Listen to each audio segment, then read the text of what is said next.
தலைகளை தாழ்த்தி நாம் ஜெபம் பண்ணலாம். Let us bow down and pray. பிதாவே, இந்த அருமையான வேளைக்காக நாங்கள் உமக்கு நன்றி செலுத்துகிறோம். Father God, we give thanks for this wonderful time, Lord. இந்த அருமையான வேளையிலும் ஆண்டவரே நீர் எங்களோடு இடைப்படுவீராக. Lord, even this time, Lord, intervene with us, Lord. உம்முடைய வார்த்தைகள் எங்களோடு பேசட்டும். Lord, let your word speak with us, Lord. பரிசுத்த ஆவியானவர் நீர் எங்க நடுவில் இருக்கிறீங்கப்பா. Holy Spirit, you are in our midst, Lord. நீங்க எங்க நடுவில் இருக்கிறீங்கப்பா. You are in our midst, Lord. நீங்க மாத்திரம் இந்த நாளிலே ஆண்டவரே எங்க மத்தியில ஊழியம் செய்வீராக. Lord, let you alone minister in my எங்க ஒவ்வொருடைய வாழ்க்கையிலும் நீர் கிரியை செய்யும்படிக்கு வேண்டுகிறோம். Lord, in everyone's life, Lord, we pray, let you எதை செய்ய சித்தமாக இந்த நாளை ஆயத்தம் பண்ணினீரோ. Lord, for what reason you have planned this day to do the things, Lord God. அதற்கேற்ற கிரியைகள் எங்களுடைய வாழ்க்கையில நடப்பியும். Lord, according to that things, let things happen. முழுமையாக சரண்டர் பண்ணுகிறோம். Lord, we surrender completely, Lord. உம்முடைய வார்த்தைகள் எங்களோடு பேசட்டும் என்று வேண்டுகிறேன். Lord, we pray, Father God, let your word speak with us, Lord. இயேசுவின் நாமத்தில் ஜெபிக்கிறோம் நல்ல பிதாவே. In Jesus' name we pray. Amen. Amen. ஒன்று ராஜாக்கள் புத்தகம் 18வது அதிகாரம் 43வது வசனத்துக்கு நேராக உங்க வேதத்தை திருப்பலாம். First Kings chapter 18 verse 43. நான் ஊழியக்காரனை நோக்கி, நீ போய் சமுத்திரமுகமாய் பார் என்றான். அவன் போய் பார்த்து ஒன்றுமில்லை என்றான். நீ இன்னும் 7 தடவை போய் பார் என்றான். Amen. Go and look towards the sea, he told his servant, and he went up and looked. There is nothing there, he said. 7 times Elijah said, go back. ஒரு மிக முக்கியமான ஒரு சத்தியத்தை நாம் இந்த பகுதியிலிருந்து பார்க்க போகிறோம். So we're going to see a very important truth from this passage. போன வாரம் உங்களிடத்துல உபகார ஜெபத்தை குறித்து பேசினேன். So last week I spoke about a great delight. இந்த நாளிலும் gratitude. ஒரு மிக முக்கியமான ஒரு தலைப்பில் பேச விரும்புகிறேன். So even today I just want to speak about a very important topic. எலியாவுடைய வாழ்க்கையிலிருந்து about Elijah's நிறைய life. காரியங்களை கற்றுக்கொள்ள முடியும். We can learn about many things. இந்த நாளில கொடுக்கிற வார்த்தைக்குரிய தலைப்பு, the title for this today's message is உறுதியான ஜெபம். It's a steadfast prayer. உறுதியான ஜெபம். A fervent prayer. ஆமென். உறுதியான ஜெபம். A fervent prayer. ஆமென். எலியாவுடைய வாழ்க்கையை பார்க்கும் பொழுது, when we look at this Elijah's life, அவருடைய ஜெபங்கள் பதில் வராம இருந்ததில்லை. so every prayer he got an answer. அவர் எந்தெந்த காரியத்துக்கெல்லாம் ஜெபித்தாரோ, whichever prayer he has made, அது பதில கொண்டு வந்தது. it brought an answer for him. பதில் இல்லாமல் அவருடைய ஜெப வாழ்க்கையை பார்க்கவே முடியாது. so without prayer, without answer, you cannot see any of his prayer. ஆமென். அவருடைய வாழ்க்கையில ஒவ்வொரு ஜெபத்துக்கும் தேவன் பதிலளித்ததை வேதம் நமக்கு அழகாக சரித்திரத்தை காட்டுகிறது. See, in the Bible, in the history, we can see that Bible shows that every prayer that he made, for every prayer he got an answer. இந்த நாளிலும் நம்முடைய வாழ்க்கையில இருக்கிற அந்த காரியத்தை ஆண்டவர் தட்டி எழுப்புவாரா? even today, let the God kindle such kind of things within us. ஜெப ஜீவியம் இருக்கிறது. we have the prayer life. ஆனா உறுதியான ஜெபம், அதுல பலனை தேவனிடத்திலிருந்து பதிலை கொண்டு வருகிற ஜெபங்கள் நம்முடைய வாழ்க்கையில் இருக்கிறதா என்றதை பார்க்க but we need to see, we need to whether have a fervent prayer and the prayer that brings an answer or not. சரி, இந்த பகுதியை நாம பார்க்கும் பொழுது, yes, when we consider this passage, இங்கே வேதம் தெளிவாய் சொல்லுகிற ஒரு சத்தியம், Bible clearly says very important truth. தன்னுடைய வேலைக்காரனை பார்த்து அவன் சொல்லுகிறான், he looked at his servant and he said, நீ போய் சமுத்திரத்தை பார். go and see towards the sea. ஆமென். அவன் போய் பார்க்கிறான். he went and he looked. ஒன்றும் இல்லை. there is nothing there. ஒன்றும் இல்லை என்றான். there is nothing there. ஒன்றும் இல்லை. he said nothing. ஜெபிக்கிறான். he prays. பதில் ஒன்றும் இல்லை. there is no answer. பதில் ஒன்றும் இல்லை. there is no answer.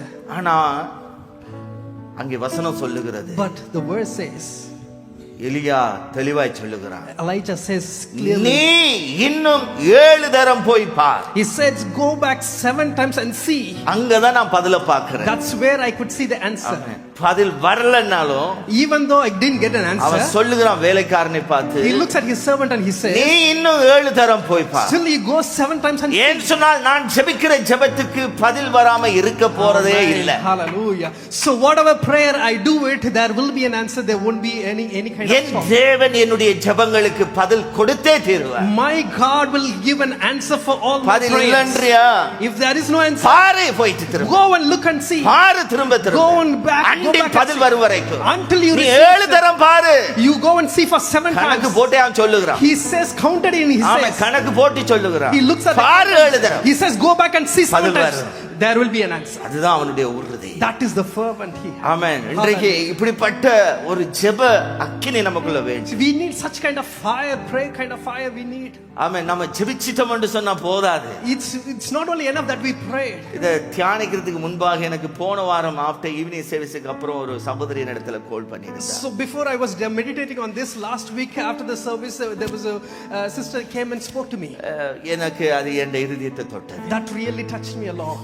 நான் காலையில 3 மணில இருந்து 5 மணி வரைக்கும் நான் ஜெபம் பண்ணுகிறேன். So from morning to 5 o'clock every day I pray.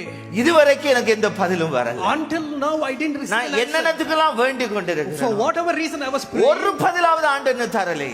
Not even one answer God has given. செத்து போனா பரவாயில்லை. Even if I die that's fine. அப்படி என்று சொல்லி சோர்ந்து போய் பயங்கரமாக இந்த அவளுடைய ஜெப ஜீவியத்தை குறித்து பேசினார். She was so disappointed and she was speaking about her prayer. ஒரு பதிலுமே வரல. There isn't even one answer. அந்த கேள்வி அவங்க சொன்ன வார்த்தை என்னுடைய இதயத்தை தொட்டது. So the way that she spoke the question it really touched me. இந்த இடத்துல இருக்கிற சில பேர் சொல்லலாம் நீ probably same kind of way you may உங்க வாழ்க்கையில ஏதோ ஒரு பதில் இன்னும் வரலன்றதுல நீங்க சோர்ந்து போய் இருக்கலாம். You might be disappointed saying there is one answer I haven't got so far. கர்த்தர் நிச்சயம் உங்களை உயிர்ப்பிப்பார். So for sure God will revive கர்த்தர் you. உங்களுடைய ஜெபத்துக்கு பதிலை கொண்டு வந்தே தீருவார். God will bring an answer for your prayers. ஆமென். கர்த்தருடைய சமூகத்திலிருந்து உங்களுக்கு பதில் வந்தே தீரும். For sure you will receive an answer from God's தேவனிடத்தில் presence. ஜெபிக்கிற ஜெபங்கள் ஒரு நாள் வீணாய் போவதில்லை. Every prayer that you pray to the Lord not even lost நீங்க one. ஜெபிக்கிற ஏறெடுக்கிற ஒவ்வொரு ஜெபங்களும் தேவனிடத்திலிருந்து பதிலை கொண்டு வந்தே தீரும். Every prayer that you make it will bring an answer from the Lord for நீங்க sure. அதுக்கு காத்திருங்க. So you need to wait. பதில் வந்தே தீரும். It will come back. உறுதியாக இருங்க. You should be persistent.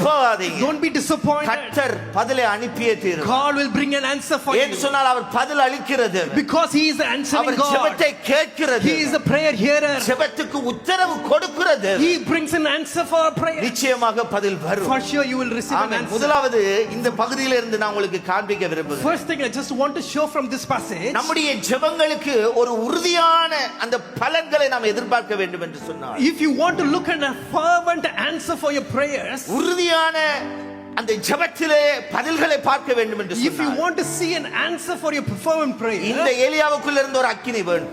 it's the same kind of fire that Elijah had. வேதம் அவனை குறித்து அறிமுகப்படுத்தும் பொழுது இப்படியாய் சொல்லுகிறது. So when the Bible introduces about Elijah, this is how they introduce. ராஜாக்கள் first king chapter 17 verse 1 ல வாசிக்கிறீங்க. So if you read it in 1 King chapter 17 verse 1, அவனை குறித்து அங்க அறிமுகப்படுத்தும் பொழுது சொல்லுகிறது. So when the Bible introduces about இஸ்ரவேலின் தேவனாகிய கர்த்தருக்கு முன்பாக நிற்கிற நான் என்று சொல்லுகிறது. as the Lord the God of Israel is whom I serve. ஆமென்.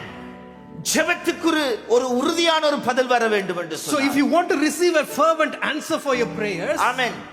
உங்களுக்கு என்ன கான்ஃபிடன்ஸ் இருக்கு? what is the confidence you நீங்க have? சொல்ல முடியுமா? Can you say that? இஸ்ரவேலின் தேவனுக்கு முன்பாக அவருடைய சமூகத்துக்கு முன்பாக கிடக்கிறவன் என்று சொல்ல முடியுமா? Are you able to say that I stand before the Lord of God of அவருடைய அட்ரஸே Israel? அதுதான்.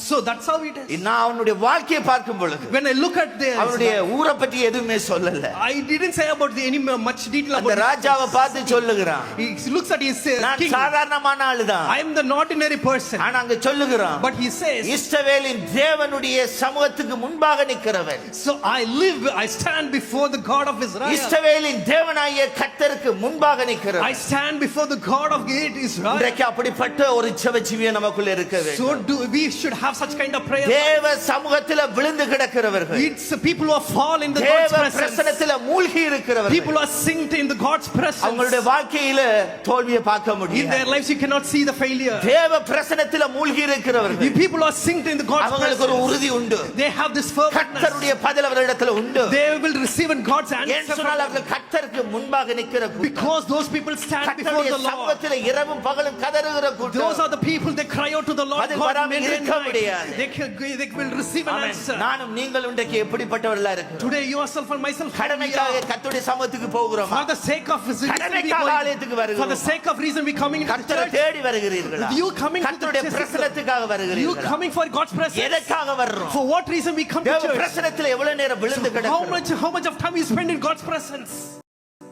கேட்டு பாருங்க. Just ask this question to us. பதில் வரும் வரைக்கும் Until we receive an answer, கர்த்தருடைய சமூகத்தில் விழுந்து கிடக்கும். we need to fall in God's presence. Amen. Hallelujah. விழுந்து கிடக்க வேண்டும். We should fall. விழுந்து கிடக்க வேண்டும். We should be in the God's presence. விழுந்து கிடக்காம Until we ஒரு did. 5 நிமிஷம் ஜெபம் ஜெபனே போடு. If you come for 5 minutes prayer, ஆண்டவரே எனக்கு பதில் வரல. Lord, we need an answer, Lord. பதிலே தர மாட்டார் என்றாரே. He is not giving an answer. உங்க அங்கலாய்ப்பு எங்க போகும்? So what is your anguish? நான் சொல்லுகிறேன் I உங்களுக்கு would say தெளிவா. to you. இந்த ஏலியானுடைய வாழ்க்கை நமக்கு ஒரு முன்னுதாரணம். So this is a good example.